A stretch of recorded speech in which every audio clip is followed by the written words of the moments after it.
আসসালামু আলাইকুম বন্ধুগণ। এই ফার্মটি আমার বাড়ি থেকে ৪৫ মাইল দূরে।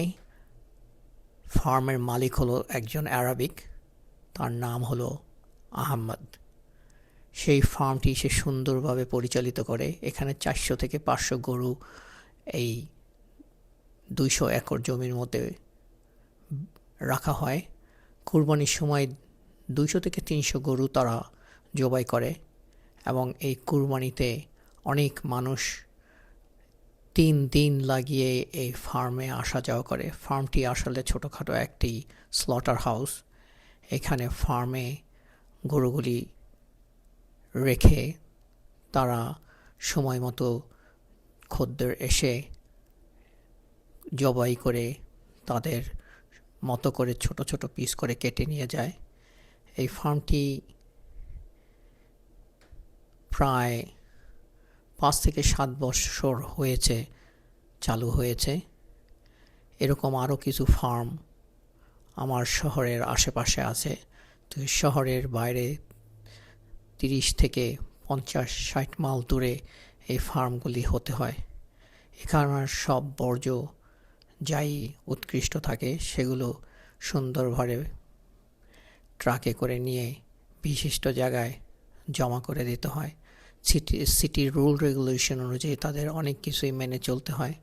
ফার্মের যেই গরুগুলো তা স্বাধীন এবং সুন্দরভাবে গড়ে ওঠে, তাদের শারীরিক গঠন ও অত্যন্ত সুদেহী এবং সুন্দর। তাদেরকে কোথাও বেঁধে রাখা যাবে না। এখানকার যেই সুন্দর ব্যবস্থা অনুযায়ী কুরবানি দেওয়া হয়, তাদের কুরবানির ব্যবস্থা খুবই ভালো। এবং কিছু নাইজেরিয়ান মুসলিম লোক আছে যারা এটার কুরবানিতে সাহায্য করে থাকে।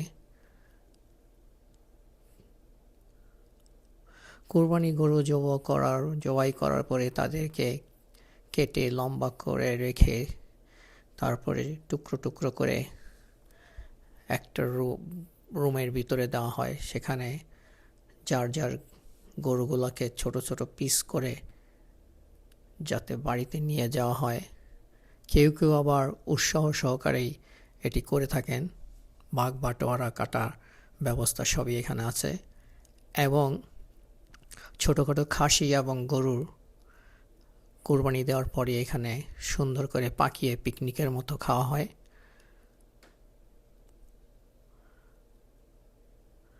যারা এই ফার্ম হাউসের আশেপাশে যেই জায়গাগুলো আছে ওখানে ছোট একটি তাঁবু ফেলিয়ে ফ্যামিলি নিয়ে আনন্দ উৎসব করে প্রথমবারের মাংসটা খেয়ে থাকে। আমিও এখানে এসেছি, ফ্যামিলির সবাই এসেছে, তো আমি ভাবলাম যে ড্রোন দিয়ে একটু ভিডিও করে ফার্মটা সবাইকে দেখাই এবং পিছনে বসে বসে আমি আমার ভাগ্নি একটু ভিডিও করে ঈদের একটু আনন্দ